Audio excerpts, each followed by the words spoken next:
ये दिन आपका होता है और हर दिन ही आपका है अगर उसे बना लो तो। बाल दिवस की आप सभी को बहुत बहुत शुभकामनाएं। आप सभी को पता है वर्षों से हमारे देश में इस दिन को हम लोग बाल दिवस के रूप में मनाते हैं 14 नवंबर, जो कि चाचा नेहरू के जन्मदिन पर आधारित है, जो कि हमारे भारत देश के स्वतंत्र भारत के प्रथम प्रधानमंत्री रहे हैं। तो आप सभी को ये चीज पता है। वो बच्चों से बहुत प्यार करते थे, इसी वजह से ये विद्यार्थी जीवन के लिए, बच्चों के लिए एक दिन का कहा गया था कि भाई बाल दिवस के रूप में हम 14 नवंबर को मनाएंगे। जैसे 5 सितंबर शिक्षकों के लिए दिन होता है, ठीक वैसे ही 14 नवंबर बाल दिवस होता है। तो प्यारे साथियों, आप सभी को हृदय तल से बहुत बहुत शुभकामनाएं। थोड़ा सा लेट हुआ, इसके लिए माफी चाहूंगा। कुछ टेक्निकल इशू था जिससे हम लोग थोड़ा सा उसको ठीक कर रहे थे और उसके बाद क्लास आपके सामने रन हो रही है। तो बिना देर किए प्यारे बच्चों, क्लास में जुड़ जाएं सभी लोग। चैप्टर नंबर 1 हम लोग डिस्कस कर रहे हैं। क्रैश कोर्स में वही इंपॉर्टेंट प्रश्न डिस्कस होते हैं जो हमारे एग्जाम में ज्यादा पूछे जाने होते हैं। ठीक है, आज लेक्चर नंबर इसका 4 है और आज की क्लास में थ्योरी का पार्ट पूरा खत्म हो जाएगा। कल इसका प्यारे बच्चों मैं ऑब्जेक्टिव के साथ कुछ न्यूमेरिकल लेकर के आऊंगा जो इस चैप्टर से रिलेटेड होंगे। बात समझ रहे हैं? 1-2 न्यूमेरिकल भी लेकर के आऊंगा जिनसे प्रश्न बन सकते हैं या बनते हैं। तो प्यारे विद्यार्थी जी, पहला चैप्टर विद्युत आवेश तथा क्षेत्र है, इलेक्ट्रिक चार्ज एंड फील्ड। तो उम्मीद है आप सभी लोग इसके अभी तक जितने भी प्रश्न बताए गए हैं आप लोग अच्छे से पढ़ लिए होंगे। यहाँ पर ज्यादा बातें करने का समय नहीं है क्रैश कोर्स के भीतर, क्योंकि 1 घंटे के भीतर हमें वो सारा कंटेंट पढ़ाना है, वो भी सीरियस होकर के। ठीक है, तो आप सभी लोग भी पेन और कॉपी लेकर के बैठ जाइएगा और मेरे साथ एक एक प्रश्न को डील करिएगा, समझिएगा। ठीक है, जो बच्चे पहले फुल कोर्स पढ़ चुके हैं उन्हें रफली हमारे साथ में नोट करना है, क्योंकि वो एक तरह से रिवीजन कर रहे हैं। और जो बच्चे पहले कुछ पढ़े ही नहीं, सिर्फ और सिर्फ क्रैश कोर्स ज्वाइन किए हैं, तो उन बच्चों से निवेदन है कि आप एक एक चीज को हमारे साथ में लिखिएगा। ठीक है, मैं बिल्कुल ठीक हूं। नमस्तुभ्यम, नमस्कार, आभार, अभिनंदन आप सभी प्यारे बच्चों का। जय श्री राम, राधे राधे। क्लास को प्यारे साथियों कंटिन्यू करेंगे ज्यादा बिना देरी करते हुए। हम लोग आज जो पढ़ेंगे प्यारे बच्चों वो विद्युत फ्लक्स के बारे में पढ़ेंगे। विद्युत फ्लक्स, जिसे आप इलेक्ट्रिक फ्लक्स भी बोलते हो, विद्युत फ्लक्स के बारे में सीखेंगे। और दूसरा प्यारे विद्यार्थी जी, पहला पॉइंट ये होगा। दूसरा पॉइंट विद्युत फ्लक्स के बाद जो होगा वो गॉस की प्रमेय होगा। क्या होगा? गॉस की प्रमेय, गॉस की थ्योरम। और इसके बाद इसी से रिलेटेड हम लोग इसके अनुप्रयोग पढ़ेंगे, अर्थात एप्लीकेशन पढ़ेंगे। ठीक है, इसके एप्लीकेशन सीखेंगे। क्या अनुप्रयोग हैं विद्युत में गॉस की प्रमेय के? बात समझ रहे हैं? तो आइए इन सभी कॉन्सेप्ट को सॉल्व करते हैं। विद्युत फ्लक्स, इलेक्ट्रिक फ्लक्स बहुत सारे बच्चे नहीं जानते होंगे। क्या होता है इलेक्ट्रिक फ्लक्स, मैं आप सभी को समझाना चाहूंगा कि विद्यार्थी जी, अगर विद्युत फ्लक्स की बात हो, विद्युत फ्लक्स की बात हो तो आप याद रखना, इलेक्ट्रिक फ्लक्स की बात होगी तो आप क्या याद रखेंगे? कोई भी बंद पृष्ठ हो सकता है, किसी बंद पृष्ठ से गुजरने वाली, अगर मान लो यहां पर विद्युत क्षेत्र फैला हुआ है, यह विद्युत क्षेत्र है, ध्यान से देखना, विद्युत क्षेत्र किसी एक दिशा में इस प्रकार से संरेखित है। ये देखो, ये विद्युत क्षेत्र इस दिशा में है। किस दिशा में है? इस दिशा में। एक समान ये विद्युत क्षेत्र है। ये देखो, ये देखो, ये क्या है? एक समान विद्युत क्षेत्र है। और इस विद्युत क्षेत्र के भीतर बाबू, इस विद्युत क्षेत्र के भीतर एक क्या है, ध्यान देना, इस विद्युत क्षेत्र के भीतर कोई भी बंद पृष्ठ की कल्पना कर लिए। मान लो ये बंद पृष्ठ की कल्पना कर लिए। इस पृष्ठ का क्षेत्रफल है A। तो विद्युत क्षेत्र में स्थित किसी बंद पृष्ठ, पृष्ठ कैसा होना चाहिए? बंद होना चाहिए, चारों ओर से बंद पृष्ठ होना चाहिए। तो विद्युत क्षेत्र कहीं भी फैला हुआ है, उस फैले विद्युत क्षेत्र के भीतर किसी बंद पृष्ठ से गुजरने वाली, ये कोई गोला है, गेंद है, गुब्बारा है, और उस गोले के भीतर से ढेर सारी विद्युत बल रेखाएं गुजरेंगी, विद्युत क्षेत्र रेखाएं गुजरेंगी। क्यों? क्योंकि ये विद्युत क्षेत्र के भीतर ही है, ये एक समान विद्युत क्षेत्र है। और जहां पर कोई बंद पृष्ठ स्थित है तो हम इसकी परिभाषा विद्युत फ्लक्स की बोलते हैं कि किसी बंद पृष्ठ में स्थित, विद्युत क्षेत्र में स्थित किसी बंद पृष्ठ से गुजरने वाली पृष्ठ के लंबवत वैद्युत बल रेखाओं की संख्या की माप को विद्युत फ्लक्स कहते हैं। इसे फाई ई से प्रदर्शित करते हैं। विद्युत फ्लक्स को फाई ई से प्रदर्शित करते हैं, इलेक्ट्रिक फ्लक्स। समझ गए? ये इसकी परिभाषा होती है। फाई इज इक्वल टू होता क्या है? तो ई डॉट वेक्टर ए, वेक्टर ई डॉट वेक्टर ए होता है। अगर हम दोनों का अदिश गुणनफल करते हैं तो ये आता है ई ए कॉस थीटा। ये थीटा क्या है, ई और ए के बीच का कोण है। अगर कभी कभी होता क्या है कि ये सममित आकृति ना हुई, गोलीय आकृति ना हुई, टेढ़ी मेढ़ी ऊट पटांग आकृति हुई, तो कहीं कहीं पर क्या होगा कि क्षेत्रफल की दिशा इधर, ठीक है, और विद्युत क्षेत्र की दिशा इधर, इनके बीच में बनेगा कोण थीटा। तो उस स्थिति में इस क्षेत्रफल का विद्युत क्षेत्र की दिशा वाला क्षैतिज घटक लिया जाएगा, ए कॉस थीटा लिया जाएगा हमेशा, क्योंकि तल के लंबवत वाला ही घटक लिया जाएगा जो विद्युत क्षेत्र की दिशा में हो। तो इस प्रकार से ई ए कॉस थीटा वैल्यू हो जाएगी। बात समझ गए? ये होता है विद्युत फ्लक्स। यहां से इसका मात्रक भी हम लोग निकाल सकते हैं, मात्रक भी हम लोग इसका निकाल सकते हैं। क्या मात्रक निकालेंगे बाबू, बताओ? ई ए कॉस थीटा हुआ है तो इसका हम लोग मात्रक बोल सकते हैं। मात्रक, मात्रक जो होगा ई वैद्युत क्षेत्र, इसका मात्रक होता है न्यूटन प्रति कूलाम, न्यूटन प्रति कूलाम होता है, न्यूटन प्रति कूलाम होता है, इनटू ए क्षेत्रफल है जिसका मात्रक मीटर स्क्वायर होता है, मीटर स्क्वायर। तो हम इसका मात्रक बोलेंगे न्यूटन मीटर स्क्वायर प्रति कूलाम। कॉस थीटा कोण का कोई मात्रक नहीं होगा। अगर विमा की बात करेंगे बाबू तो विमा क्या हो जाएगी? विमा तो बल की विमा M L T minus 2 into metre square दूरी के लिए L2 बटे में कूलाम आवेश की विमा ए टी। चलो इसे जरा हल कर लो तो विमा आ जाएगी, m तो रहेगा ही, L2 ये है, 1 ये है तो L3 हो जाएगा, T1 ये है, -2 ये है, ये 1 ऊपर जाएगा तो -1 बनेगा तो -3 बना लेगा, T -3 हो जाएगा। A1 यहां नीचे है, ऊपर जाएगा -1 बनेगा, A -1। तो विद्यार्थी जी ये इस प्रकार से विद्युत फ्लक्स की विमा आएगी ML3T -3 A -1। क्या आप बता सकते हैं कि यहां तक सर हमें बिल्कुल कंफर्म है?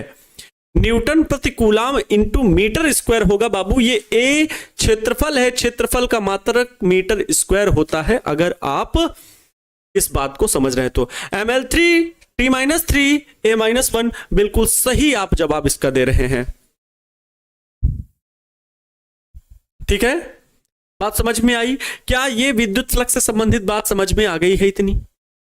आइए इसे प्रदर्शित करते हैं। इस प्रकार से है। ये कैसी राशि है बाबू? तो ये भी याद रखना, यह एक स्केलर क्वांटिटी है, अर्थात अदिश राशि है। इसकी कोई दिशा नहीं होती, यह एक अदिश राशि है बाबू, याद रखना, याद रखना। आइए समझते हैं इसको। आपके एग्जाम में प्रश्न कैसे पूछा जाएगा कि विद्युत फ्लक्स क्या है, इसका एसआई मात्रक लिखें। इस प्रकार से कभी आ जाता है कि विद्युत फ्लक्स क्या है, इसका मात्रक एवं विमा लिखें, दोनों बातें आ जाती हैं। तो हम लोगों को इसका उत्तर किस प्रकार से देना है बाबू?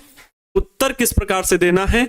अब परिभाषा इसकी लिखनी है। आइए परिभाषा लिखते हैं विद्युत फ्लक्स की। सबसे पहले आप जब भी परिभाषा दोगे तो विद्युत फ्लक्स भी हेडिंग लिखना। आप लोग जब अपने एग्जाम वाली कॉपी में लिखोगे तब विद्युत फ्लक्स, जिसे हम लोग इलेक्ट्रिक फ्लक्स बोलेंगे, इलेक्ट्रिक फ्लक्स बोलेंगे, ठीक है, इलेक्ट्रिक फ्लक्स बोलेंगे बाबू, ठीक है, इलेक्ट्रिक फ्लक्स, विद्युत फ्लक्स, इलेक्ट्रिक फ्लक्स, ये क्या होता है समझने का प्रयास करेंगे।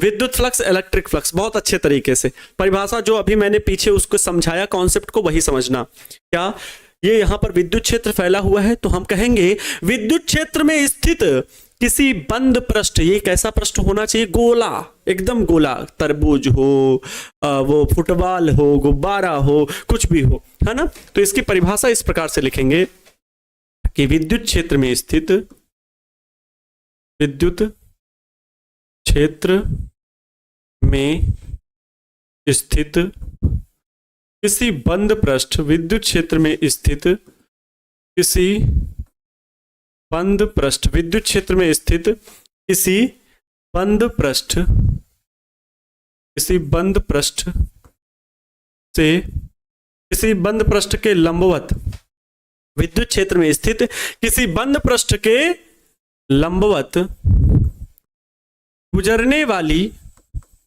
लंबवत गुजरने वाली विद्युत बल रेखाओं की संख्या की माप को गुजरने वाली विद्युत बल रेखाओं की, वैद्युत लिख दो, विद्युत और वैद्युत में अंतर इतना ही है कि वैद्युत का मतलब किसी एक आवेश की बात हो रही, विद्युत का मतलब ढेर सारे आवेशों की बात हो रही है। तो वैद्युत बल रेखाओं की संख्या की माप को, वैद्युत बल रेखाओं की संख्या की माप को, संख्या की माप को फिर से स्पष्ट करूंगा परिभाषा को। विद्युत क्षेत्र में स्थित किसी बंद पृष्ठ के लंबवत गुजरने वाली वैद्युत बल रेखाओं की संख्या की माप को वैद्युत फ्लक्स कहते हैं। वैद्युत फ्लक्स कहते हैं। वैद्युत फ्लक्स कहते हैं। वैद्युत फ्लक्स कहते हैं। आप इतना अपनी कॉपी पे लिखोगे। इसे पाई ई से प्रदर्शित करते हैं, से प्रदर्शित करते हैं, प्रदर्शित करते हैं। ये हो गया। इसका मात्रक लिखना है तो इसके लिए अगर मात्रक लिख रहे हो, इन्होंने इतना कहा है विद्युत फ्लक्स क्या, आपने इतना बता दिया, लेकिन इसका सूत्र भी लिख करके बताओगे तो एग्जामिनर आपसे ज्यादा खुश होगा, क्योंकि आपको मात्रक भी बताना है, तो इसलिए सूत्र लिखोगे तो ज्यादा बेहतर होगा। तो यहां पर आप चाहो तो एक छोटा सा फिगर भी बना के दिखा सकते हो। एक छोटा सा फिगर बना के आप दिखा सकते हो बाबू। एक छोटा सा फिगर आप बना के दिखा सकते हो कि ये कोई हमारे पास बंद पृष्ठ है, इसके अभिलंबवत विद्युत बल रेखाएं इस प्रकार से निकल रही हैं। विद्युत बल रेखाएं निकल रही हैं। ठीक है, बात समझ में आ रही बाबू? इस प्रकार से अभिलंबवत ढेर सारी विद्युत बल रेखाएं निकल रही हैं। ये विद्युत बल रेखाएं, इसके अगर हम क्षेत्रफल सदिश खींचते हैं तो इससे थीटा कोण बना रही हैं। तो ये अगर विद्युत क्षेत्र की दिशा है ई, तो ये हो जाएगा बाबू, ये ए है तो ये हो जाएगा ए कॉस थीटा। बात समझ में आई क्षेत्रफल से, क्योंकि इसका टोटल क्षेत्रफल है ए। ठीक, तो विद्युत क्षेत्र चित्र से यहां पर लिख देंगे, चित्र से, है ना, क्योंकि चित्र आप बनाएंगे तो इसलिए यहां पर चित्र से लिख देंगे। विद्युत फ्लक्स बराबर क्या होता है? विद्युत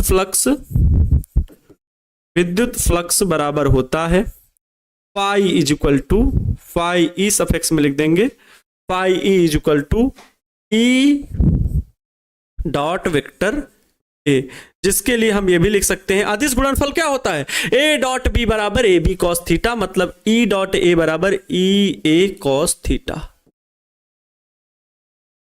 ठीक है, अगर सूक्ष्म क्षेत्रफल के लिए हो, सूक्ष्म क्षेत्रफल, ये लो सूक्ष्म क्षेत्रफल डी ए की बात अगर करें, डी ए, तो सूक्ष्म क्षेत्रफल के लिए यहां पर लिख सकते हो, सूक्ष्म क्षेत्रफल के लिए, सूक्ष्म क्षेत्रफल के लिए आप, अच्छा यहां पर इतना डिस्क्राइब ना करो बाबू, बहुत ज्यादा हो जाएगा, बस इतना लिख दो, pi is equal to E A cos theta, इतना बहुत है। कहीं कहीं पर आपने फार्मूला ये भी देखा होगा कि समाकलन बना होगा, ऐसे ऐसे गोल गोल बना होगा, इसका मतलब होता है पूरे पृष्ठ से, कुल पृष्ठ से बंद पृष्ठ, और यहां पर डी फाई लिखा होगा, मतलब छोटे से फ्लक्स के लिए फिर उसका समाकलन किया जाता है। बराबर में इधर भी समाकलन लिखा होगा और ये लिखा हुआ होगा E D A cos theta, E D A cos theta, इस प्रकार से भी लिखा होगा। तो आपको घबराने की जरूरत नहीं है, दोनों ही सूत्र एक जैसे ही हैं, बस समाकलन का मतलब होता है कुल क्षेत्रफल का समाकलन करना। जैसे डी ए लिखा हुआ है मतलब छोटा सा, डी फाई लिखा हुआ है मतलब इस छोटे से क्षेत्रफल से गुजरने वाला फ्लक्स, तो संपूर्ण पृष्ठ से गुजरने वाला फ्लक्स कितना होगा, उसके लिए हमें इसका समाकलन करना पड़ेगा, दोनों पक्षों का इंटीग्रेशन। जब करते हैं तो वैल्यू यही आएगी जो ऊपर लिखी हुई है। बात समझ गए, इससे घबराना नहीं। अब आगे आप लोगों को मात्रक लिखना है, ठीक है। एसआई मात्रक क्या होगा इसका? एसआई मात्रक तो बाबू अभी पीछे बताए, अब हमें निकालने की जरूरत नहीं है, बताने की जरूरत नहीं है, समझाने की जरूरत नहीं है, सिर्फ लिखने की जरूरत है। क्या है? ई ए न्यूटन मीटर स्क्वायर, अभी आपने देखा मैंने लिखा न्यूटन इंटू मीटर स्क्वायर प्रति कूलाम, यही आपका एसआई मात्रक हो गया। अगर आप एग्जामिनर को खुश करना चाहते हैं तो विमा भी लिख देंगे, बाकी कोई फर्क नहीं पड़ेगा। अगर आप विमा भी लिख देंगे तो कोई दिक्कत नहीं। वैसे ये प्रश्न पूछा गया है पहले भी बिहार बोर्ड परीक्षा में, 2 अंक का पूछा गया है, तो मैंने यहां पर बता दिया। ठीक है, 2 अंक का ये प्रश्न पूछा जा सकता है आपकी परीक्षा में। आपकी परीक्षा में यह प्रश्न 2 अंक का पूछा जा सकता है। समझ में आया? क्लियर है? चलो बाबू आगे बढ़े क्योंकि समय कम है। फ्लक्स से संबंधित ये बात समझ गए। नेक्स्ट प्यारे बच्चों आता है फ्लक्स से रिलेटेड ही गॉस की थ्योरम, गॉस की प्रमेय। अब गॉस की प्रमेय को समझने से पहले थोड़ा सा मैं 2 बातों पर चर्चा जरूर कर दे रहा हूं। एक प्यारे विद्यार्थी जी, क्षेत्रफल सदिश जो अभी आप लोगों ने यहां पर देखा, ए क्षेत्रफल सदिश पढ़ा ना। अब ये कुछ बच्चों के मन में डाउट उठ रहा होगा कि क्षेत्रफल सदिश क्या है। एरिया वेक्टर जिसे बोलते हैं। मेरे पास इतना समय नहीं है कि मैं आपको हर एक छोटी से छोटी चीज पढ़ाऊं, लेकिन विद्यार्थी क्या करूं, दिल है ईमानता नहीं मानता है, आपको पढ़ाना ही पड़ेगा। एरिया वेक्टर बाबू क्या होता है सॉरी, ये कोई भी क्षेत्रफल है, इसके लंबवत कहीं भी क्षेत्रफल के लंबवत खींची गई रेखा, जैसे ये हथेली का क्षेत्रफल सदिश क्या होगा, इसके तल पर खींचा गया अभिलंब आपकी ओर, इसके क्षेत्रफल की दिशा, हथेली के क्षेत्रफल की दिशा किधर है, आपकी ओर है, आपकी ओर। अगर इसके बैक साइड की दिशा पूछ ली जाए तो पीछे की ओर। क्या आपको पीछे का सिरा दिखाई दे रहा है? नहीं दिखाई दे रहा है। इसका मतलब कि इसकी दिशा पीछे की ओर है। अब बताइए सॉरी, अब आगे की दिशा ये आपकी ओर हो गई, इसका मतलब क्षेत्रफल की भी दिशा होती है। तो यही है क्षेत्रफल की दिशा कि किसी पृष्ठ का अगर क्षेत्रफल ए है तो एरिया वेक्टर क्या होगा, ये होगा प्यारे बच्चों एरिया वेक्टर ए। ठीक है, अगर मैं एकांक सदिश की बात करूं ए कैप बराबर, तो वो होता है एरिया वेक्टर बटे में मॉड ऑफ ये होता है क्षेत्रफल सदिश, सभी को पता है। तो हम इसकी परिभाषा इस प्रकार बनाते हैं कि किसी पृष्ठ के तल के लंबवत खींची गई रेखा उस पृष्ठ के क्षेत्रफल की दिशा को व्यक्त करता है। यही परिभाषा हो गई। नेक्स्ट बाबू एक बात कर लेते हैं घन कोण की, जिसे हम लोग सॉलिड एंगल बोलते हैं। घन कोण जिसे इंग्लिश में बाबू सॉलिड एंगल बोलते हैं, सॉलिड एंगल बोलते हैं, सॉलिड एंगल बोलते हैं। जल्दी से इसे बताओगे घन कोण क्या होता है? तो बाबू घन कोण ये होता है कि किसी भी गोले के या बंद आकृति के केंद्र पर सूक्ष्म क्षेत्रफल अवयव द्वारा खींचा गया या बनाया गया कोण घन कोण कहलाता है। कुछ बच्चे अभी नहीं समझ पाए होंगे घन कोण की परिभाषा।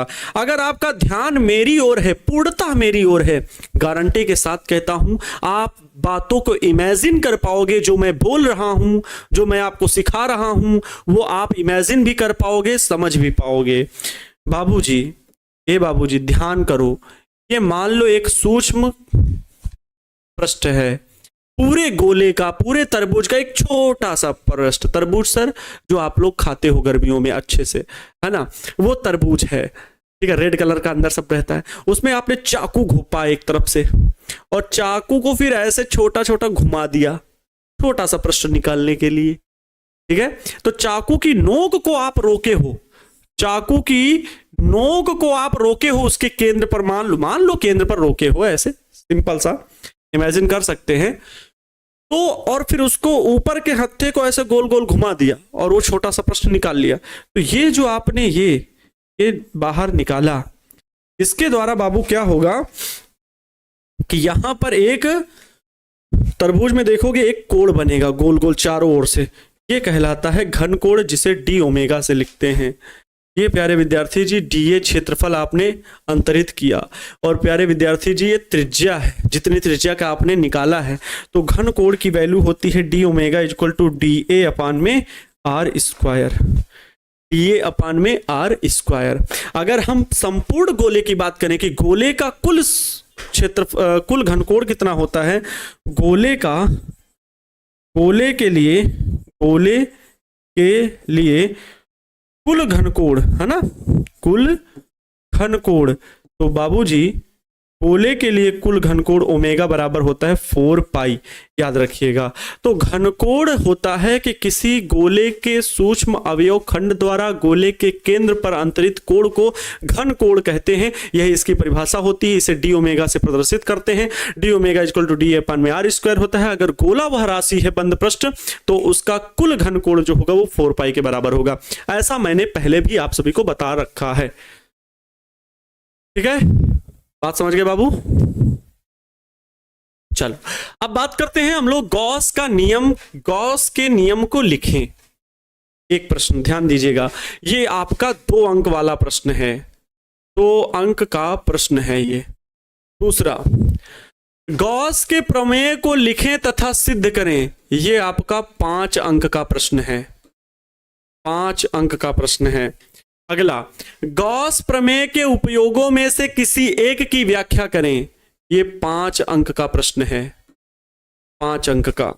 अगला, गॉस प्रमेय का उपयोग कर नजदीक बिंदु पर विद्युत क्षेत्र की तीव्रता आवेशित समतल चादर के कारण व्यंजक प्राप्त करें, ये भी 5 अंक का प्रश्न है। गॉस के प्रमेय के जो अनुप्रयोग हैं प्यारे बच्चों, लगभग जो सबसे ज्यादा महत्वपूर्ण अनुप्रयोग हैं वो 3 अनुप्रयोग हैं जो कि फुल कोर्स में बताए गए थे, लेकिन जो सबसे ज्यादा महत्वपूर्ण, और इस महत्वपूर्ण तीनों हैं, लेकिन परीक्षा में आने की संभावना किसकी ज्यादा है, वो इस वाले की है। क्यों?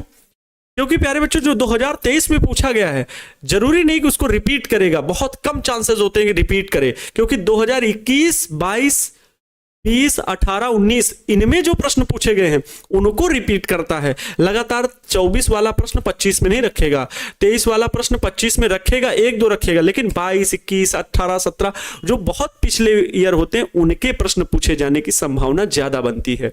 बात समझ गए? तो जो 2023 या 2024 में जो आ चुके हैं उनकी प्रश्न पूछे जाने की संभावना 25 में बहुत कम होती है, इसलिए उन प्रश्नों को हम लोग नहीं रख सकते।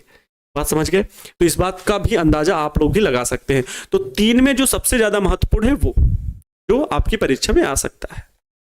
बात हमारा समझ गए होंगे बच्चों। देखिए, एक ही क्वेश्चन पर आधारित इस तरह से प्रश्न पूछा गया है, हम कौन सा प्रश्न लिखें? देखो, इसमें 2 अंक वाले में ये वाला गॉस के प्रमेय को लिखें तथा सिद्ध करें, या 5 अंक का है। तो चलिए इसी में गॉस के प्रमेय को मैं लिखता भी हूं और सिद्ध भी करके देता हूं। जो लिखने वाला पार्ट होगा वो 2 अंक वाला भी इसी में मिल जाएगा। बात समझ में आई बाबू? ठीक है, चलो तो हेडिंग लिखेंगे गॉस की प्रमेय, इसका उत्तर देना है।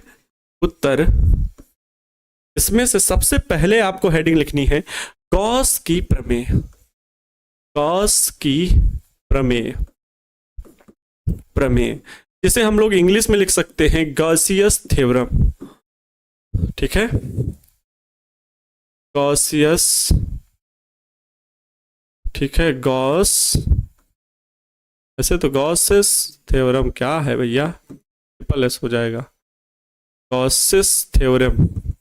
चलो, पर आपको अंग्रेजी का ये वाला ज्ञान नहीं है क्या? अच्छा भाई, क्या करें, इंग्लैंड से आए हुए 5-7 साल हो गए हमें, पहले मुझे बहुत तगड़ी अंग्रेजी आती थी। गॉस की प्रमेय, गॉसियस थ्योरम। तो बच्चों आप लोगों को पता है कि गॉसियस थ्योरम में क्या बताया गया था? गॉसियस थ्योरम में आपको क्या बताया गया था कि गॉस प्रमेय, कूलाम के नियम से जो चीजें नहीं प्राप्त हो पा रही थी वो गॉस सर ने बताई। कूलाम का नियम क्या था कि किन्हीं 2 बिंदु आवेशों के बीच लगने वाला ही विद्युत बल बता पाते थे, और उसी के द्वारा किसी एकल बिंदु आवेश या कोई भी हो, एक बिंदु पर हम विद्युत क्षेत्र की तीव्रता बता पाते थे एक आवेश के कारण। लेकिन अगर कहीं पर ढेर सारा आवेश फैला हो तब क्या करेंगे? ढेर सारा आवेश फैला हो तब क्या करेंगे? अब सुनो, थोड़ा सा यहां पर और एक बात हम एक्सप्लेन करना चाहेंगे। अगर कहीं पर ढेर सारा आवेश फैला हो, अगर कोई ये चालक तार है मान लो, ठीक है, अचालक है, चालक है, कोई भी है, इसमें ढेर सारा आवेश फैला, ये देखो टू टू टू टू टू टू टू टू टू टू, बहुत सारा आवेश इसके फैला है। आप कहे इससे r दूरी पर यहां पर बिंदु P पर विद्युत क्षेत्र बताओ, यहां पर विद्युत क्षेत्र बताओ, तो क्या बता पाओगे? नहीं बता पाओगे, क्योंकि अगर यहां हमको एक आवेश के कारण बताना हो तो फिर इतनी दूरी, फिर दूसरे आवेश के कारण दूरी, फिर तीसरे आवेश के कारण एक एक एक एक एक एक आवेश के कारण बता पाओगे, जो कि कूलाम के नियम से ज्ञात कर पाएंगे। E बराबर F अपान में Q, इससे तो यहां पर ये फार्मूला वैलिड नहीं है। इसके लिए ही गॉस सर ने बताया कि अगर भैया इतने पूरे आवेश के कारण यहां हमें निकालना है, तो इसके लिए, इस टोटल आवेश के लिए हमें एक गॉसियन पृष्ठ की कल्पना करनी पड़ेगी, क्योंकि ये बेलनाकार पृष्ठ की कल्पना करेंगे, खोखले बेलनाकार पृष्ठ की चारों ओर से कल्पना करेंगे, और इसके भीतर जितना भी चार्ज है उसके द्वारा इस बिंदु पर हम उत्पन्न विद्युत क्षेत्र की तीव्रता निकालेंगे। लेकिन यहां पर कितना चार्ज है ये भी पता लगाना मुश्किल है, लेकिन हम ये एक रेखा में पूरा आवेश उत्पन्न है, पूरी रेखा, इसकी लंबाई मान लो L है पूरी, तो रेखीय आवेश घनत्व, प्यारे बच्चों एक शब्द इस्तेमाल किया जाता है, रेखीय आवेश घनत्व, रेखीय आवेश घनत्व, जिसे विद्यार्थी जी लैम्डा से डिनोट करते हैं। लैम्डा बराबर होता है Q अपान में L। Q क्या है? उस पृष्ठ में, उस लंबाई में उपस्थित कुल आवेश की मात्रा और बटे में L, ये हो गया रेखीय आवेश घनत्व। ठीक इसी प्रकार बाबू, ठीक इसी प्रकार से पृष्ठ आवेश घनत्व होता है। मान लो एक कोई पृष्ठ है और इस पे ढेर सारा आवेश फैला हुआ है, ढेर सारा आवेश फैला हुआ है, तो बाबू इसे हम लोग कहते हैं पृष्ठ आवेश घनत्व। पृष्ठ पर, सरफेस पर, पूरा तल है, पृष्ठ आवेश घनत्व, पृष्ठ आवेश घनत्व। इसे किससे लिखते हैं? सिग्मा से, ठीक है, सिग्मा से लिखते हैं। सिग्मा बराबर क्या होता है? Q अपान में A होता है। इसी प्रकार बाबूजी, इसी प्रकार अगर मान लो कोई गोला है, कोई क्या है? गोला है। ये क्या है? गोला, 3D आकृति है, ठीक है, गोला है, तो उससे प्यारे बच्चों उसका आयतन अगर V है, तो गोले के लिए हम लोग आयतन हो, मतलब जिसमें आयतन हो ये वाला, ठीक है, तो गोले के लिए हम लोग प्रयोग करते हैं आयतन आवेश। गोले के लिए ही नहीं, घन, घनाभ, जिनमें 3D आकृति हो, तो आयतन आवेश घनत्व। क्या बाबू? आयतन आवेश घनत्व, जिसे हम लोग रो से लिखते हैं, रो बराबर होता है Q अपान में V। ये Q क्या है? इसमें टोटल चार्ज जितना होगा, Q नेट, जितना भी टोटल चार्ज होगा, Q नेट, जितना भी टोटल चार्ज होगा, ये नेट आवेश, जितना भी आवेश होगा इसके भीतर, जितना भी आवेश होगा, सब आवेश की मात्रा। इस प्रकार से पृष्ठ आवेश घनत्व, ये तीनों चारों पॉइंट आपको याद रखना है। ये आयतन आवेश घनत्व, ये पृष्ठ आवेश घनत्व और ये रेखीय आवेश घनत्व। इन बातों को बाबू याद रखना। गॉसियस थ्योरम के अनुप्रयोग में ये तीनों ही पॉइंट बहुत ही महत्वपूर्ण हैं। ये फार्मूले आप लोग याद रखना। क्या परिभाषा बता सकते हो कि किसी चालक तार में या तार में या किसी वस्तु के प्रति एकांक लंबाई में उपस्थित आवेश की मात्रा को रेखीय आवेश घनत्व कहते हैं। इस हर को एक मान के बोल दो। जैसे इसकी परिभाषा क्या बोलोगे? प्रति एकांक, किसी वस्तु के प्रति एकांक पृष्ठीय क्षेत्रफल में उपस्थित आवेश की कुल मात्रा को पृष्ठ आवेश घनत्व कहते हैं। इसकी परिभाषा क्या बोलोगे? V को एक मान लो, तो क्या बोलेंगे? एक मतलब एकांक। कैसे बोलेंगे? किसी वस्तु के प्रति एकांक आयतन में उपस्थित आवेश की मात्रा को आयतन आवेश घनत्व कहते हैं। ये परिभाषा भी हो गई और आप इनके मात्रक भी बता सकते हो। जैसे यहाँ पर मात्रक हो जाएगा कूलाम प्रति मीटर, यहाँ पर मात्रक हो जाएगा कूलाम प्रति मीटर स्क्वायर, यहाँ पर मात्रक हो जाएगा कूलाम प्रति मीटर क्यूब, क्योंकि आयतन का मात्रक मीटर क्यूब होता है। समझ गए होंगे? ये सारी अदिश राशियां होती हैं। कैसी राशियां होती हैं? ये सभी तीनों जो मैंने बताई हैं ये अदिश राशियां हैं। ये तीनों ही अदिश राशियां हैं बाबू, याद रखिएगा। ये तीनों ही अदिश राशियां हैं। पहला मैंने ये बता दिया रेखीय आवेश घनत्व, दूसरा हमने पृष्ठ आवेश घनत्व और तीसरा आयतन आवेश घनत्व बता दिया। याद रखिएगा बाबू, ठीक है। चलो तो आइए गॉस के प्रमेय को लिखें तथा सिद्ध करें। तो इसकी प्रमेय को लिखना शुरू करते हैं। हमारे साथ में आप लोग अपनी कॉपी में लिखना शुरू कीजिएगा।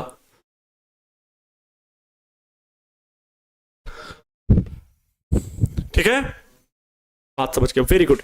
तो बच्चों आइए गॉस की प्रमेय को लिखना शुरू करते हैं। गॉस की प्रमेय क्या कहते हैं? गॉस सर ने क्या कहा था यहां पर लिखिए बढ़िया से अच्छे से।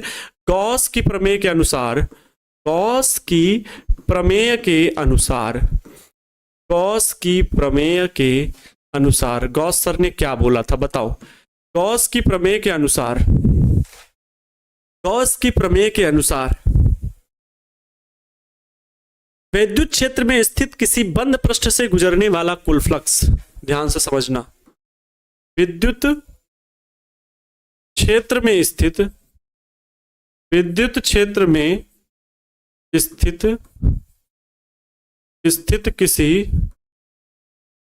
क्षेत्र में स्थित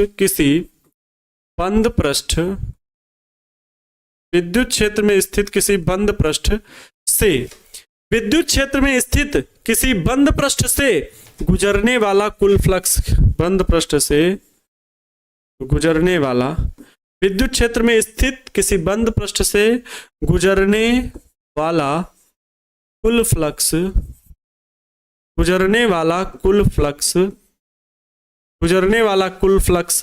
फाई ई, गुजरने वाला कुल फ्लक्स फाई ई उस पृष्ठ से घिरे या बद्ध, कुछ लोग बद्ध शब्द नहीं समझ पाएंगे तो मैं घिरे लिख दे रहा हूं, उस पृष्ठ से घिरे कुल आवेश का, उस पृष्ठ से घिरे कुल आवेश का 1/ε0 गुना होता है,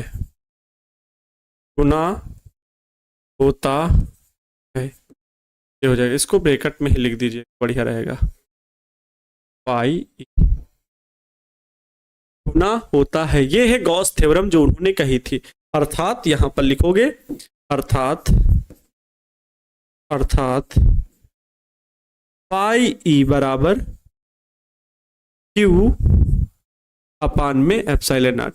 कहीं कहीं पर सिग्मा भी लगा होगा कि सिग्मा क्यू अपान में एप्सिलॉन नॉट, इस प्रकार से लिखा होगा। ओ भाई, इस प्रकार पाई ई बराबर सिग्मा क्यू अपान में एप्सिलॉन नॉट, सिग्मा लगा होगा। कुछ बच्चे फिर कंफ्यूज होंगे, और देखो ये भी लिखा होगा क्यू नेट, किसी बुक में ऐसा ही लिखा होता है क्यू नेट। तो यही प्यारे विद्यार्थी जी होता है गॉसियस थ्योरम, ठीक है। अर्थात फाई के अब आपके पास दो सूत्र हो गए वैद्युत फ्लक्स के, एक तो phi is equal to Q upon में एप्सिलॉन नॉट और एक phi is equal to E A cos theta. ये दोनों ही सूत्र वैद्युत फ्लक्स के ही हुए। हमसे पूछ रहे हैं इसको लिखें, लिख तो दिया, सूत्र भी लिख दिया, इसे सिद्ध करें। आइए गॉस की प्रमेय का अब निगमन करते हैं। तो आपके पास हेडिंग क्या होगी बाबू? निगमन। क्या हेडिंग होगी? निगमन। निगमन का मतलब इसका प्रूफ करना, ठीक है, प्रूफ करना। आइए निगमन, इसे प्रूफ करते हैं। तैयार हो मेरे साथ? तैयार हो? बहुत महत्वपूर्ण प्रश्न है, इस चैप्टर का सबसे ज्यादा महत्वपूर्ण प्रश्न गॉस प्रमेय है, क्योंकि अगर इसका आपका थ्योरम प्रूफ करना आता है, क्योंकि अगर आपका इससे अनुप्रयोग बनाना आ जाएगा, इसलिए ये थ्योरम को पढ़ना बहुत ज्यादा जरूरी है और आगे भी चैप्टर में ये बहुत यूज होता है। निगमन कैसे? तो बाबू आइए मैं आपको सरल विधि वाला, क्योंकि मैंने जब फुल कोर्स पढ़ाया था आपको तो उसमें दो प्रकार से इसका निगमन सिखाया था। मैं एक प्रकार से यहां पर समझाने का प्रयास करूंगा, गोले को लेकर के, ठीक है, गोले को लेकर के। सर कैसे? सर कैसे और क्यों और क्या बताइए सर, है ना? तो देखेंगे, समझने का पूरा प्रयास करेंगे कि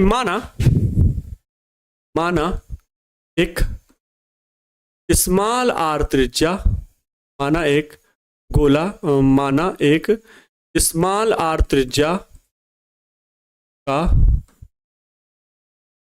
स्मॉल आर त्रिज्या तथा ए क्षेत्रफल का गोला है, ठीक है। माना एक स्मॉल आर त्रिज्या तथा ए क्षेत्रफल का गोला है। अब बाबू इसमें कुछ लोग कंफ्यूज होंगे, सर कहाँ इसमें क्षेत्रफल कहाँ? तो भैया ये इसका केंद्र है और इसकी ये मान लो रेडियस है स्मॉल आर, ठीक है। इसका टोटल क्षेत्रफल है ए। गोले का क्षेत्रफल कितना होता है कोई बता सकता है? तो 4 पाई और त्रिज्या जितनी होती है उसका वर्ग 4 पाई आर स्क्वायर, ये गोले का क्षेत्रफल होता है। तो माना एक स्मॉल आर त्रिज्या तथा ए क्षेत्रफल का गोला है। ठीक है। इससे गुजरने वाले, इस बंद पृष्ठ से गुजरने वाले कुल फ्लक्स की हमें लोगों को गणना करनी है, कुल फ्लक्स की। लेकिन सबसे पहले हम एक सूक्ष्म खंड लेंगे। इकट्ठे बड़ा काम नहीं करना चाहिए, पहले छोटा सा काम। तो इसके लिए बाबू हम लोग एक छोटा काम करने के लिए एक छोटा सा पृष्ठ लेते हैं, सूक्ष्म खंड लेते हैं। क्या लेते हैं? एक सूक्ष्म खंड लेते हैं। इसकी वैल्यू DA, इस A का एक छोटू सा पार्ट DA कहलाएगा। क्या कहलाएगा? बात समझ में आ रही? DA। और इससे गुजरने, अब यहां से मान लो इस सेंटर पर Q कूलाम का आवेश रखा हुआ है, बिंदु O पर एक Q कूलाम का आवेश रखा है। तो इससे R दूरी पर अगर इस बिंदु जिसका क्षेत्रफल टोटल कितना है DA, इसी बिंदु के चारों ओर का, ठीक है। और यहां पर सूक्ष्म क्षेत्रफल, यहां बिंदु P है, ये क्या है? बिंदु P है। इससे ये विद्युत क्षेत्र की दिशा क्या रहेगी? बाहर की ओर रहेगी, ठीक है। क्षेत्रफल भी इसी दिशा में, क्योंकि गोला है, क्षेत्रफल भी, सूक्ष्म क्षेत्रफल DA की भी डायरेक्शन इधर होगी, क्योंकि अगर गोला पूरा सममित आकार का है तो जिस दिशा में विद्युत क्षेत्र उसी दिशा में क्षेत्रफल, कोई टेढ़ा मेढ़ी आकृति नहीं है, गोला है बढ़िया अच्छा सा। तो यहां पर फिगर कुछ इस प्रकार का बनेगा, ध्यान से सुनना। अब यहां पर मैं अब कल्पना करना शुरू करता हूं। माना एक आर्तजक गोला A क्षेत्रफल का गोला है, जिसके केंद्र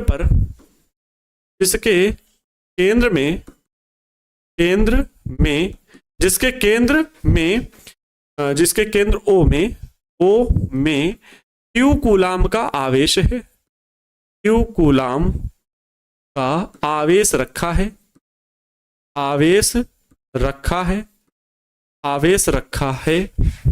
ध्यान से सुनते चलिएगा, आवेश रखा है, ठीक है। पृष्ठ के किसी बिंदु पर,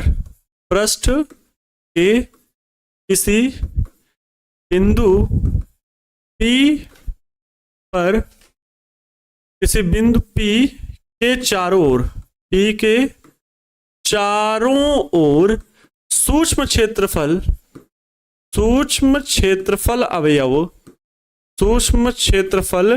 अवयव या खंड बोल सकते हो, सूक्ष्म क्षेत्रफल खंड TA लेते हैं, तब DA से गुजरने वाला फ्लक्स,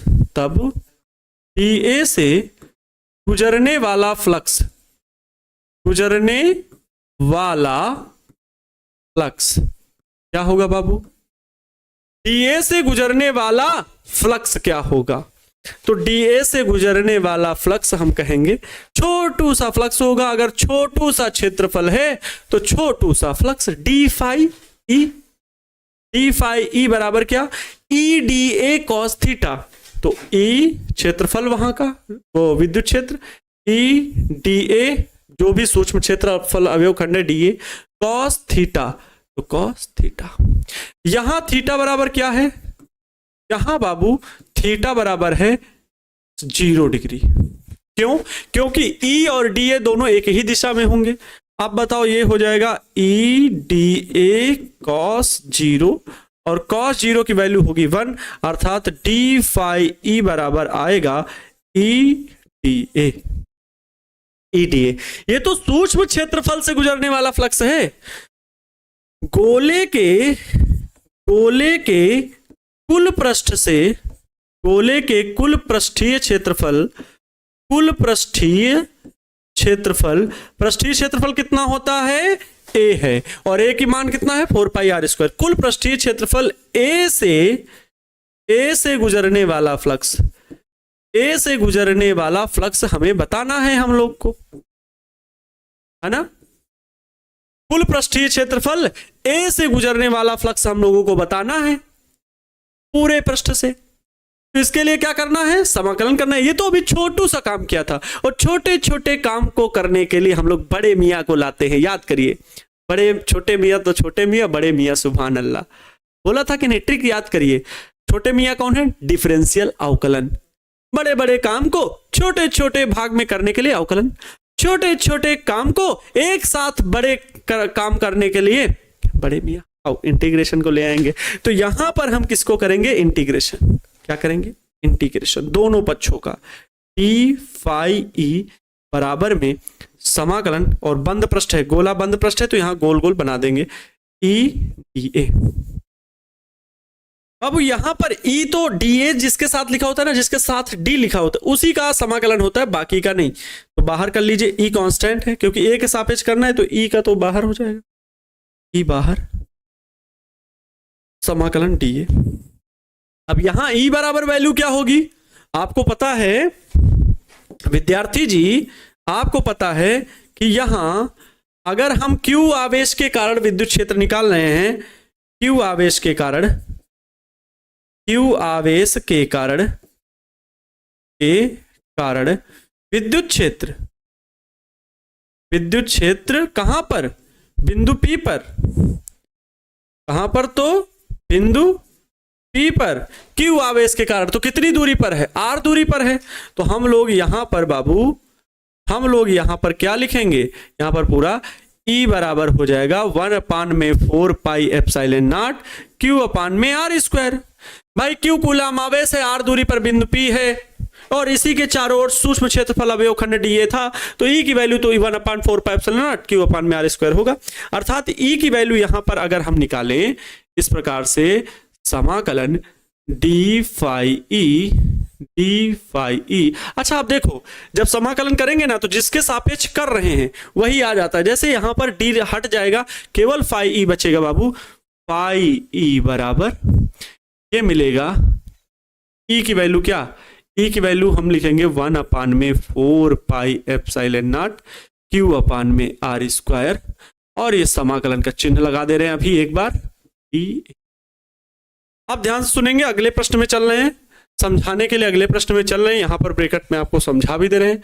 जो समाकलन dA है, इसका मतलब सूक्ष्म क्षेत्रफल का अगर समाकलन किया जा रहा है, मतलब पूरा क्षेत्रफल कितना, तो इसी की वैल्यू को A लिखेंगे और ये बराबर होगा 4 पाई r²। ब्रैकेट बंद कर लीजिए। अर्थात आपका जो फाई, प्यारे बच्चों हम लोग निकाल रहे हैं वैल्यू, पाई ई बराबर 1/4 pi epsilon not Q/r² into में क्या बचेगा, A बचेगा, क्योंकि जो समाकलन डी फाई डी ए लिखा हुआ था वो A के बराबर होगा। ये गोले का क्षेत्रफल होता है, तो फाई ई बराबर 1/4 pi epsilon not Q/r² into का इसकी वैल्यू क्या होगी, 4 पाई r²। जरा ध्यान दे कौन कौन कैंसिल आउट हो रहा है, तो 4 पाई से 4 पाई, r² से r², ये इस प्रकार से बाबू आएगा यहां पर, पाई ई बराबर Q/एप्सिलॉन नॉट।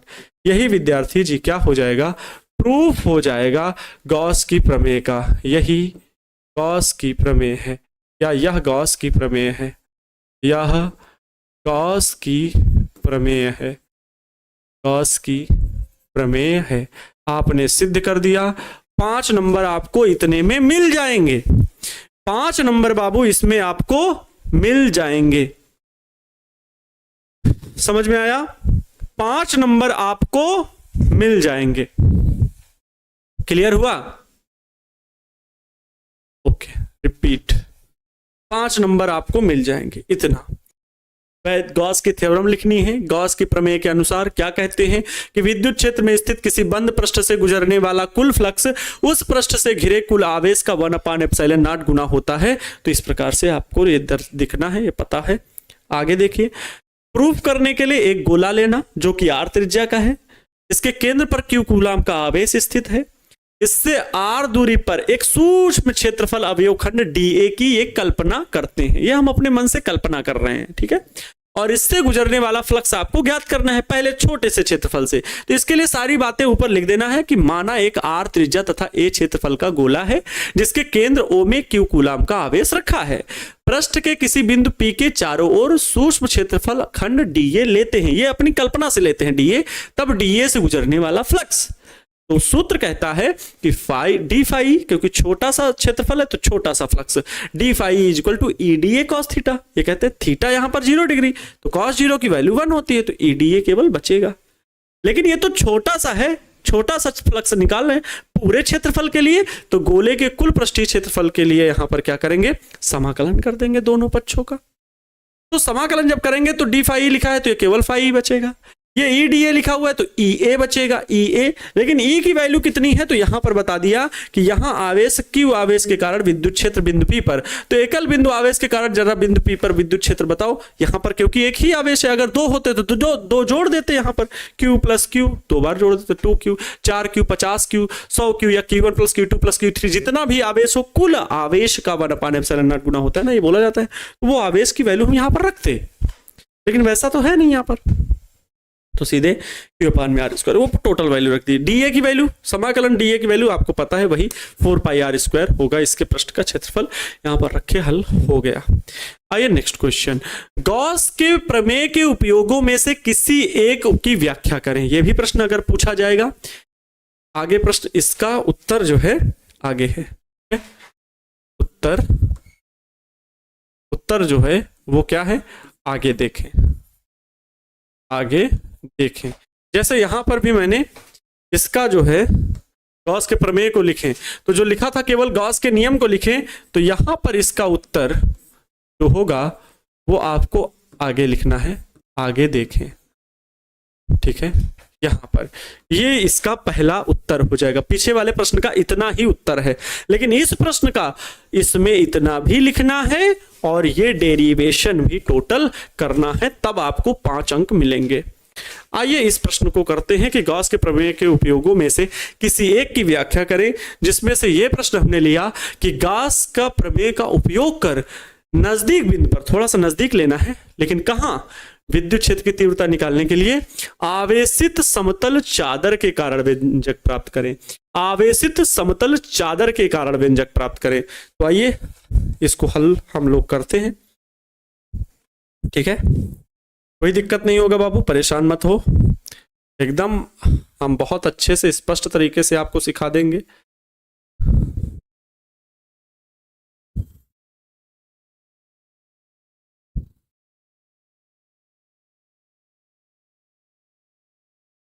चलो ठीक, ऐसा नहीं सही लग रहा है, ऐसे ही सही लगेगा।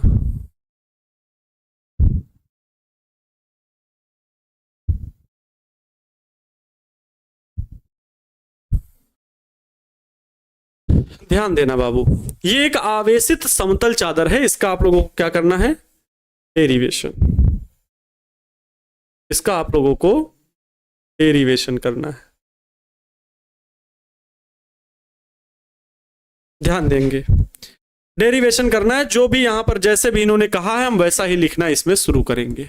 अब यहां गॉस की प्रमेय लिखना है ही नहीं, यहां गॉस की प्रमेय लिखने की जरूरत ही नहीं है, क्योंकि इन्होंने ये नहीं कहा कि गॉस की प्रमेय लिखिए, सीधे सीधे इन्होंने कहा है कि गॉस के प्रमेय को उपयोग कर नजदीक बिंदु पर विद्युत क्षेत्र की तीव्रता आवेशित समतल चादर के कारण निकालिए। तो चलिए, आवेशित समतल चादर हमारे पास ये है, आवेशित समतल चादर हमारे लोगों के पास ये है,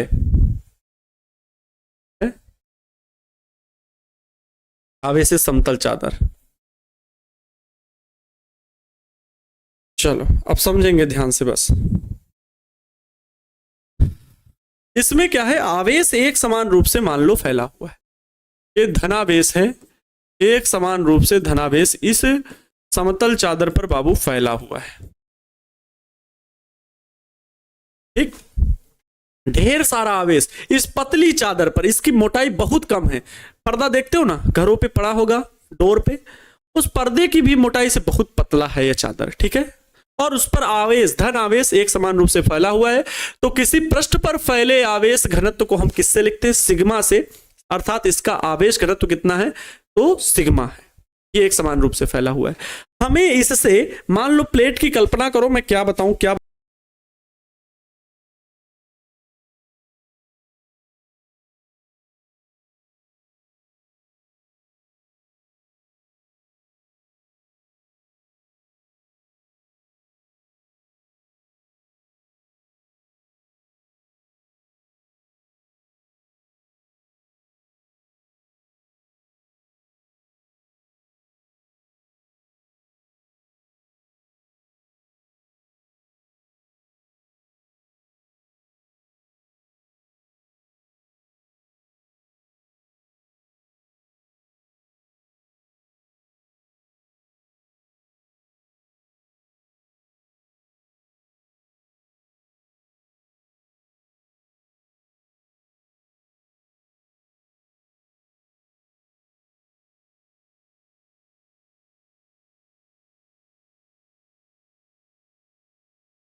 बताऊं सर, क्या बताएंगे आप क्या बताएंगे? मेरे पास बाबू ये कोई भी पेज है, समझिएगा बाबू,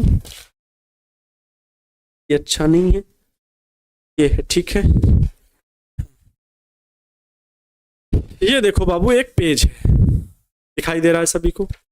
इसको मैं आधा कर दूं, कोई दिक्कत? तो कोई दिक्कत नहीं होनी चाहिए, ठीक है, कोई दिक्कत नहीं होगी बाबू। ये पेज है, यही है समतल चादर, इसमें एक समान रूप से आवेश फैला हुआ है। इस प्लेट से, ध्यान से देखना, अब आप लोग को ऐसे सीधे मैं दिखा रहा हूं, ऐसे तिरछा करके दिखा रहा हूं। इस प्लेट से आर दूरी पर, यहां पर कहीं पर आर दूरी पर नजदीक बिंदु पर हमें क्या निकालना है? विद्युत क्षेत्र की तीव्रता निकालनी है। तो मैं मानता हूं यहां से, मैं यहां पर ये मानता हूं कि इससे आर दूरी पर, यहां पर, ठीक है, आर दूरी पर यहां पर कोई बिंदु है। कितनी दूरी पर है? आर दूरी पर कोई यहां बिंदु क्या है? पी है, ठीक है, क्या है? बिंदु पी। इस पर निकलने वाला वैद्युत क्षेत्र हमें बताना है। ऐसे हम बता नहीं पाएंगे, इस पूरी समतल चादर के कारण यहां पर विद्युत आवेश प्रभावी होगा। लेकिन पूरी समतल चादर को कैसे कैसे किया जाए, इसके लिए थोड़ा सा पहले छोटा सा क्षेत्रफल लेकर के मानेंगे। इसके लिए मान लेता हूं, जितना बड़ा एरिया आपको चादर का लेना हो ले लो। मान लेते हैं कि इसकी त्रिज्या, कुछ भी त्रिज्या का लेकर के बाबू, किसी भी त्रिज्या का हम क्या लेंगे? एक बेलनाकार, खोखले बेलनाकार पृष्ठ की कल्पना करेंगे, ठीक है, खोखले बेलनाकार पृष्ठ की क्या करेंगे बाबू? कल्पना करेंगे इस प्रकार सर भी मतलब नहीं समझे। ये पृष्ठ है जिस पर आवेश एक समान रूप से फैला हुआ है, तो इसके भीतर ये लो हम, ये ऐसे, ये आर दूरी पर, अब ध्यान से देखो, ये आर दूरी पर निकालना, यहां इस ओर निकालना है, इस ओर। लेकिन हम इसके दूसरी ओर भी एक पृष्ठ की कल्पना करते, क्योंकि आवेश तो यहां भी फैला हुआ है, इससे भी विद्युत क्षेत्र बाहर जाएगा, इससे भी, क्योंकि धनावेश है, इससे बाहर की ओर, तल से बाहर की ओर विद्युत बल रेखाएं निकलेंगी इधर की ओर, यहां से बाहर की ओर विद्युत बल रेखाएं, यहीं पर हमने, यहां पर आर दूरी पर विद्युत क्षेत्र हमें निकालना है। इसके लिए हम एक गोलाई का खोखला बेलनाकार पृष्ठ की क्या करेंगे? कल्पना करेंगे, जिसका अक्ष जो होगा ये होगा P, और इस बिंदु को मैं मान ले रहा हूं P डैश, ठीक है, इस बिंदु को मैं मान ले रहा हूं P डैश, समझ लेना अच्छे से, ठीक है। चलो अब इसको थोड़ा सा हल करते हैं, हल करना शुरू करें। इसका जो पृष्ठीय क्षेत्रफल है, इसका ये जो पृष्ठीय क्षेत्रफल है वो है A, ठीक है, इसका जो पृष्ठीय क्षेत्रफल है वो कितना है? A है।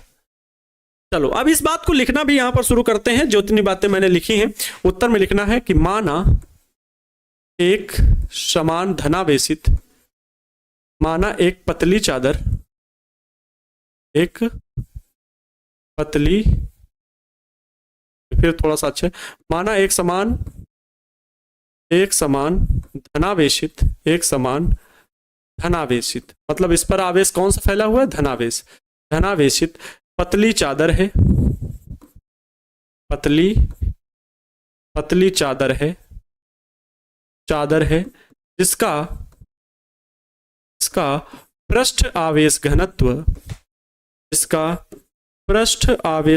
सिग्मा है, जिसका पृष्ठ आवेश घनत्व क्या है? सिग्मा है, ठीक है। चादर से आर दूरी पर किसी बिंदु P पर विद्युत क्षेत्र की गणना करनी है, विद्युत क्षेत्र की तीव्रता ज्ञात करनी है। हो गया। इतनी लैंग्वेज लिखने के बाद अब आपने और क्या काम किया वो भी यहां पर लिखना होगा। क्या काम आपने और किया है? आपने ये काम भी किया है क्या कि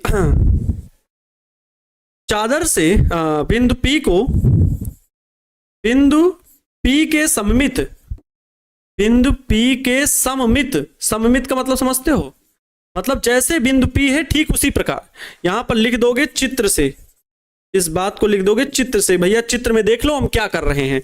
बिंदु P के सममित चादर के दूसरी ओर, चादर के दूसरी ओर, दूसरी ओर बिंदु, दूसरी ओर, ओहो और लिख दिए, दूसरी ओर बिंदु P डैश लेते हैं, बिंदु P डैश लेते हैं।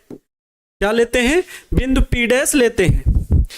P डैश को अक्ष मानकर, अक्ष मानकर, ये अक्ष है कौन? बिंदु P डैश, P डैश को अक्ष मानकर ए क्षेत्रफल, ए क्षेत्रफल वाले, ए क्षेत्रफल वाले खोखले बेलनाकार, खोखले बेलनाकार पृष्ठ की, खोखले बेलनाकार गॉसियन पृष्ठ की, क्योंकि यहां पृष्ठ को बोलेंगे गॉसियन, गॉसियन पृष्ठ की, गॉसियन पृष्ठ की कल्पना करते हैं,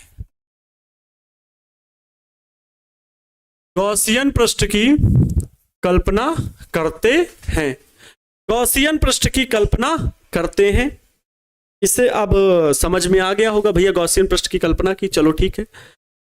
तो सीधे सीधे हल करते हैं। बिंदु P के चारों ओर एक छोटा सा क्षेत्रफल अवयव ले लेते हैं, यहां पे ले लेते हैं, आइए यहां पे एक छोटा सा क्षेत्रफल अवयव खंड ले लिया D, मतलब DA, ठीक है, DA समझना ध्यान से। इसका क्षेत्रफल सदिश भी प्यारे बच्चों इधर ही होगा, DA लिया है ना, तो DA वेक्टर ही लिखेंगे इसका, DA वेक्टर भी इधर होगा।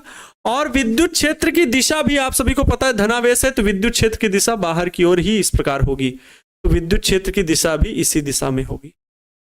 क्योंकि इस गोला खोखले बेलनाकार के पृष्ठ जो हैं वो तीन प्रकार के हैं, तीन प्रकार के। एक तो देखो ये, एक इधर भी है, इधर भी एक छोटा सा प्रश्न ले लो, DA इधर, DA इधर, और विद्युत क्षेत्र की तीव्रता भी इधर, क्योंकि क्षेत्रफल इधर भी तो विद्युत क्षेत्र की दिशा, अगर पृष्ठ के दूसरी ओर देखा जाए तो उधर भी विद्युत क्षेत्र की दिशा बाहर। अरे भैया इस पृष्ठ की दिशा इधर, तो विद्युत क्षेत्र की दिशा भी इधर ही है, क्योंकि इसमें सब एक समान रूप से फैला हुआ है। इधर इस तरफ का देखेंगे तो वही हाल, इसमें भी तो विद्युत क्षेत्र ही फैला है, पतली चादर है, आवेश जितना इधर उतना इधर धनावेश फैला हुआ है, इससे भी विद्युत क्षेत्र बाहर की ओर होगा।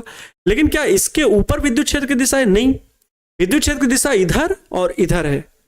तो इसका मतलब अगर इस पृष्ठ के जो बेलनाकार पृष्ठ की कल्पना की है, तो उसका जो गोलाईकार भाग है, बेलनाकार पृष्ठ कैसा होगा? जैसे पाइप होती है, पानी वाली पाइप, ठीक वैसा, तो वहां पर उस प्रकार का पृष्ठ है। तो ये एक तीसरा पृष्ठ होगा, मान लो इसका पृष्ठ का कोई भी सूक्ष्म क्षेत्रफल ले लिए, ये DA, विद्युत क्षेत्र तो इस दिशा में है E, इनके बीच कितना डिग्री का कोण बनेगा? 90 डिग्री का, ठीक है।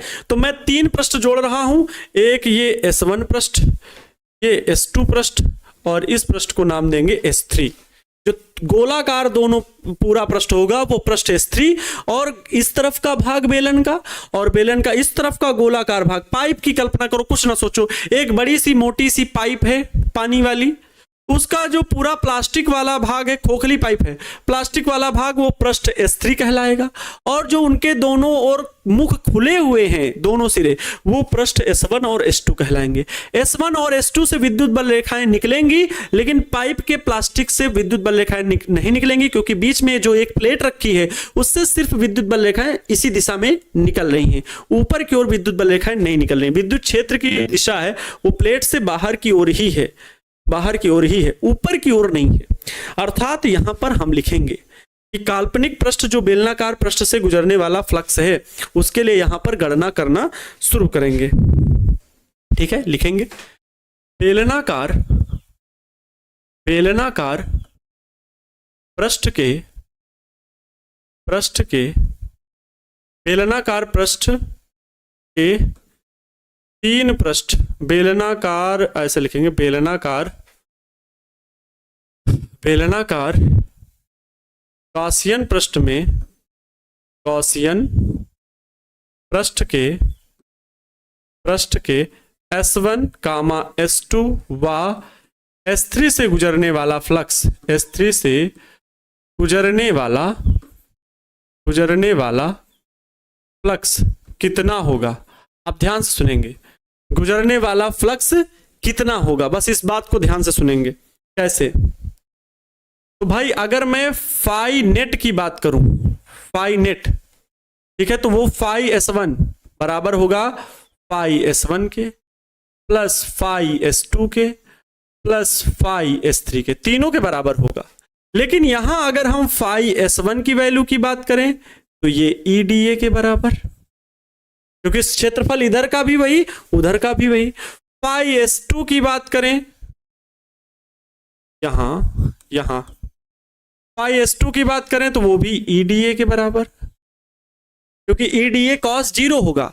यहां पर EDA cos 0 तो वो वैल्यू होगी। लेकिन बच्चों अगर फाई S3 की बात करेंगे तो वो EDA के बराबर नहीं होगा, क्योंकि EDA cos थीटा की जगह cos 0 नहीं cos 90 डिग्री होगा। सर कहां बात कर रहे हैं आप, ध्यान से सुनो। यहां E और DA दोनों एक दिशा में, तो यहां पर बाबू थीटा बराबर 0 डिग्री है।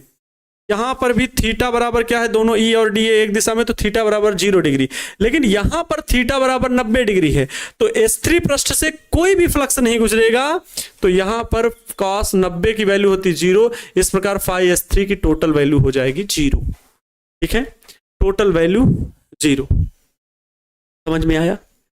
हम गॉसियन पृष्ठ के S1 S2 S3 से गुजरने वाला फ्लक्स, अगर सूक्ष्म फ्लक्स है तो D, और नहीं तो पूरा फ्लक्स लिखेंगे तो EA यहां भी लिखेंगे, फिर A यहां भी लिखेंगे। DA अगर लिख रहे हैं तो अभी D फाई नेट लिखेंगे, तो D फाई नेट बराबर, अब आगे क्या आ जाएगा देखो, D फाई नेट बराबर क्या आ जाएगा भाई, इनकी वैल्यू रखो यहां पर EDA फाई S1 की, प्लस फाई S2 की वैल्यू भी EDA, लेकिन इसकी वैल्यू क्या होगी, इसकी वैल्यू क्या होगी, क्या फाई S3 की वैल्यू 0, तो ये हम नहीं लिखेंगे। लिख लो 0 अभी, लेकिन खत्म। यहां से मिलेगा D फाई नेट की जगह E भी लिख लो, कोई दिक्कत नहीं, 2EDA कुल फ्लक्स की गणना करें, अतः कुल फ्लक्स, अतः गुजरने वाला कुल फ्लक्स, गुजरने वाला कुल फ्लक्स, कुल फ्लक्स, गुजरने वाला कुल फ्लक्स, तो फाई E बराबर हो जाएगा समाकलन बंद पृष्ठ D फाई E बराबर समाकलन 2EDA, जो कि केवल DA का A बचेगा, D फाई E का केवल फाई बचेगा, अर्थात फाई E बराबर EA 2EA। इसको इक्वेशन नंबर 1 मान लो।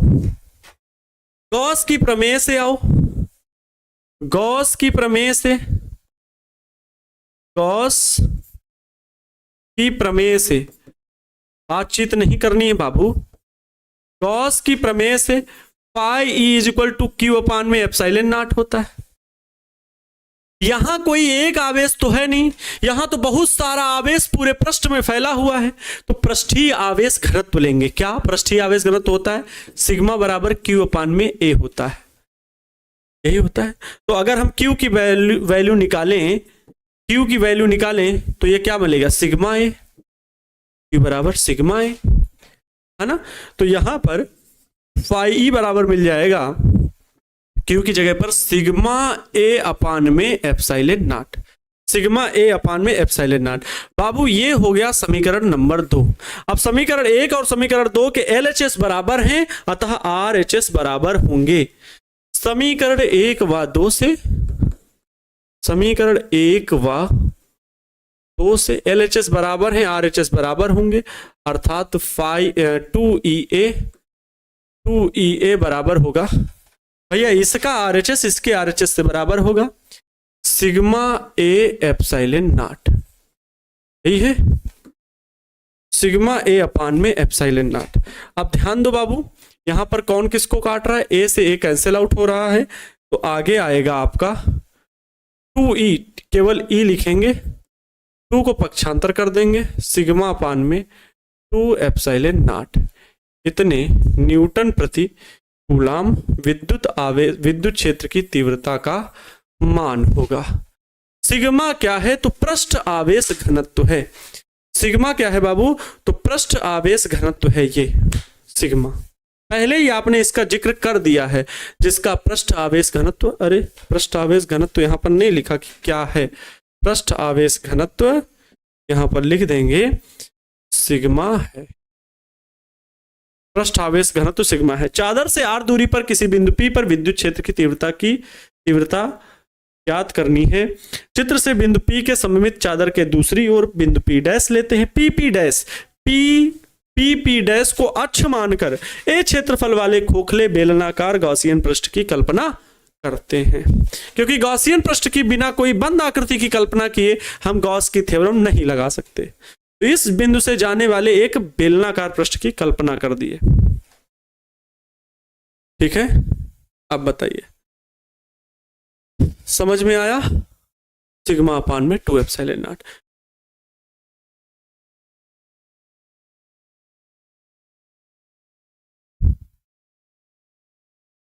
सर ये तो अचालक के लिए, हाँ भैया अचालक के लिए ही है, क्योंकि आवेश उसी के पृष्ठ पर पूरा फैलेगा। हमने कहा चालक लिखा है, चादर लिखा हुआ है,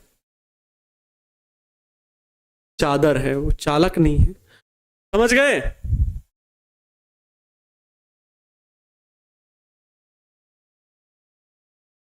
सर सिर्फ बोलेगा ई का प्रयोग प्राप्त करें तो कोई भी कर सकते हैं। देखिए अगर ये कहेगा कि उपयोगों में से किसी एक की व्याख्या करें तब आप कोई भी कर सकते हो। अगर पर्टिकुलर वहां पर ये कहेगा कि समतल चादर वाला करें तो यही करेंगे। कहां गया? हाँ, आवेशित समतल चादर वाला करेंगे तो यही करेंगे। अनंत लंबाई के एक अचालक तार के निकट किसी बिंदु पर विद्युत क्षेत्र की तीव्रता तो अलग करेंगे। अगर कोई गोली वाला कहेंगे गोले के बाहर वो अलग करेंगे। इस प्रकार से आज के लिए इतना ही समय हो रहा है। बहुत अच्छा लगा होगा। आज ये चैप्टर आपका खत्म होता है। उपयोग मैंने बता दिए, जो ज्यादा अनुप्रयोग है क्योंकि यहाँ पर इंपॉर्टेंट क्वेश्चन पर ही डिस्कस करना है।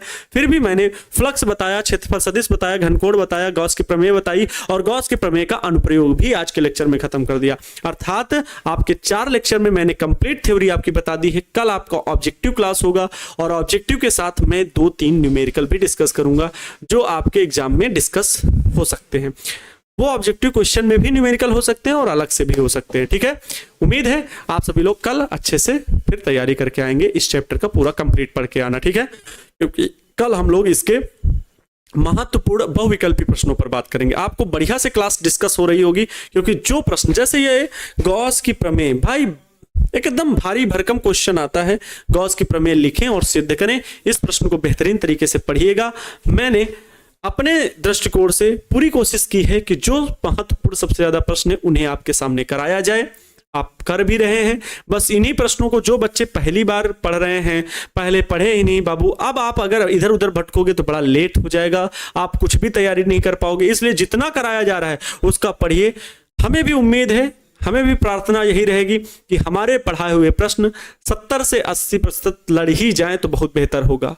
ठीक है, अगर आप इतने भी प्रतिशत अंकों तक पहुंच जाते हैं, 60%, 50% से अधिक, 55%, 80% के बीच में, 60 और 80 के बीच में अगर आपके मार्क्स आ जाते हैं तो आपने पूरे वर्ष पढ़ाई नहीं की, लेकिन अंतिम 2-3 महीनों में आपने अच्छा दमखम दिखाया तो आपके लिए बेहतर होगा। क्योंकि अंक पाना इतना भी आसान नहीं है जितना आप सोच रहे हैं।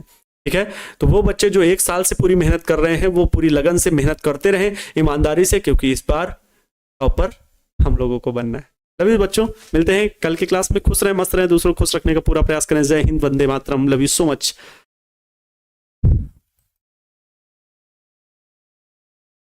हाँ तो जय हिंद साथियों, क्या हालचाल, कैसे हो आप सब? बहुत अच्छे होंगे और अच्छे तरीके से आप लोग अपनी पढ़ाई को कंटिन्यू कर रहे होंगे। प्यारे साथियों, आप सभी को हृदय तल से बाल दिवस की बहुत बहुत शुभकामनाएं।